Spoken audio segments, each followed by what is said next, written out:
এইযোৰ এযোৰ পাতল হালধীয়া ৰঙৰ মেখেলা চাদৰ। তলত পাৰ্বতী তিনিটা থাকিব, ইয়াৰে এই তিনিটা পাৰ্বতী হৈ গ'ল।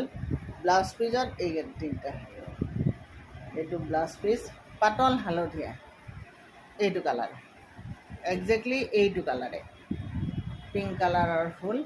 এইখন চাদৰ 4500, আৰু যদি আপোনাক চিলাই কৰি দিব লাগে তেতিয়াহ'লে 4800। গোটেই কাপোৰযোৰতে এনেকৈ ধুনীয়াকৈ ফুটো আছে, মীনা কৰাই আছে, আৰু এইকেইটা হ'ল চাইড পাৰি। এই ধুনীয়া কাপোৰযোৰ, পাতল হালধীয়া কাপোৰযোৰ পিন্ধিবলৈ ধুনীয়া, আৰু গোটেই দিনটো পিন্ধি থাকি আপুনি আৰাম পাব।